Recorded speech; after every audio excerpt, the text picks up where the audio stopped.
السلام علیکم ورحمۃ اللہ وبرکاتہ۔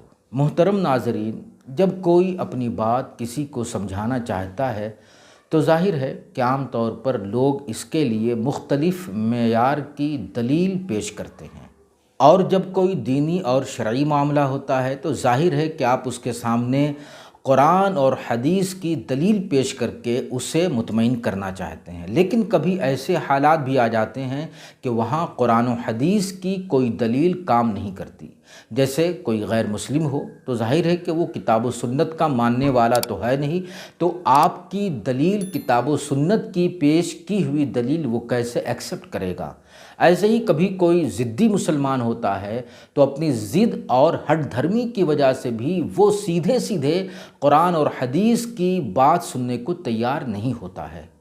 تو اب ایسے حالات میں ہمیں اپنی بات سمجھانے کے لیے کون سا راستہ اور کون سا طریقہ اختیار کرنا چاہیے؟ آج کی اس گفتگو میں ہم یہی بتانے کی کوشش کریں گے کہ ہمیں ایسے حالات اور ایسے شخص کے سامنے کس طرح سے اپنی بات پیش کرنا چاہیے اور اپنے مخاطب کو کس طرح ہمیں مطمئن کرنا چاہیے۔ تو آئیے جانتے ہیں کہ سمجھانے کا وہ کون سا ایسا معیار ہے۔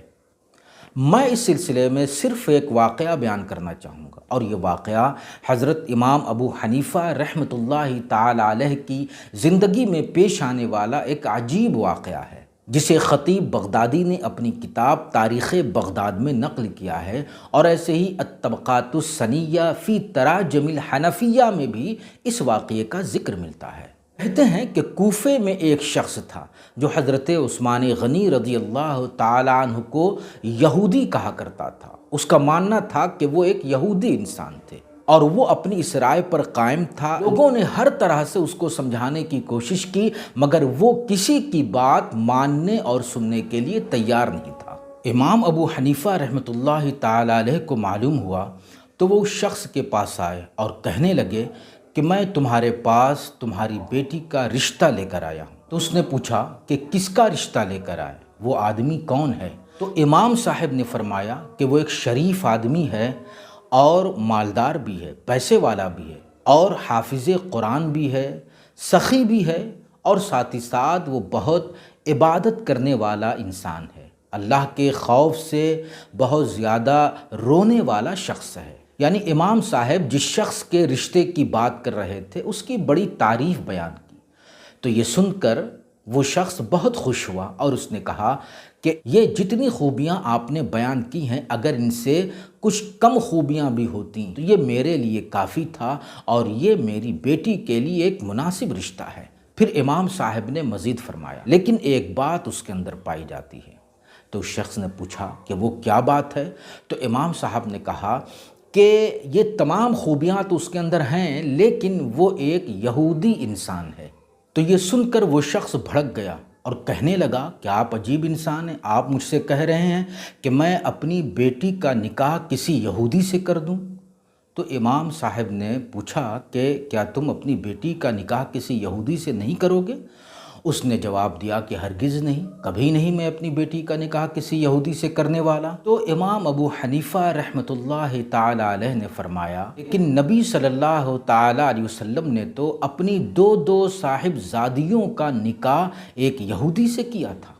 اب یہ دیکھیے امام صاحب کے سمجھانے کا طریقہ، وہ قرآن اور حدیث سے کوئی دلیل پیش نہیں کر رہے ہیں، اور نہ ہی تاریخ اور سیرت کے حوالے سے کوئی بات کرنا چاہتے، بلکہ وہ یہ اس شخص پر واضح کر دینا چاہتے ہیں کہ تم تو کہتے ہو کہ حضرت عثمان غنی رضی اللہ تعالیٰ عنہ کوئی یہودی انسان تھے، تو تمہارے کہنے کے مطابق اگر یہ مان لیا جائے کہ حضرت عثمان غنی رضی اللہ تعالیٰ عنہ معاذ اللہ کوئی یہودی انسان تھے، تو اللہ کے نبی صلی اللہ تعالیٰ علیہ وسلم نے تو اپنی دو صاحب زادیوں کا نکاح ان سے کرا دیا تھا، اور اسی بنیاد پر ان کو ذو النورین کہا جاتا تھا۔ تو جب نبی صلی اللہ تعالیٰ علیہ وسلم نے تمہارے کہنے کے مطابق ایک یہودی سے اپنی صاحب زادیوں کا نکاح کرا دیا تھا، تو پھر تمہیں کیوں جھجک اس میں محسوس ہو رہی ہے؟ تم بھی اپنی بیٹی کا نکاح کسی یہودی سے کرا دو۔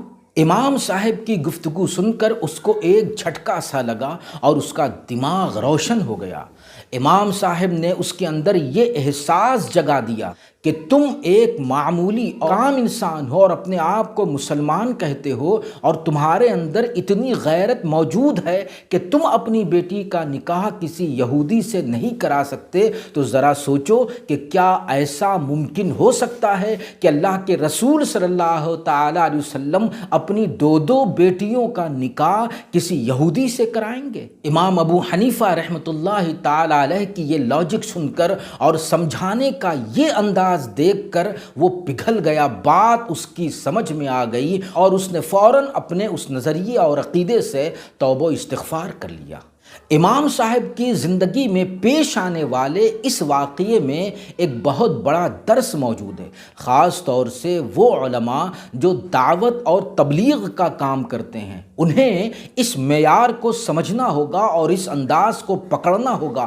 ہر جگہ دلیل کام نہیں آتی، ہر جگہ کتاب و سنت کے حوالے سے بات نہیں بنتی، ہر جگہ کسی بزرگ کا قول کام نہیں کرتا، بلکہ اگر آپ اپنی بات کو معقولی انداز میں پیش کریں گے، عقلی اعتبار سے اگر آپ کی گفتگو میں دم ہو تو سامنے والا متاثر ہو جاتا ہے اور آپ کی بات کو ماننے کے لیے تیار ہو جاتا ہے۔ تو محترم ناظرین، امید ہے کہ یہ گفتگو مفید اور کارآمد ثابت ہو، لہٰذا ثواب کی نیت سے اسے شیئر کرنا نہ بھولیں۔ والسلام علیکم ورحمۃ اللہ وبرکاتہ۔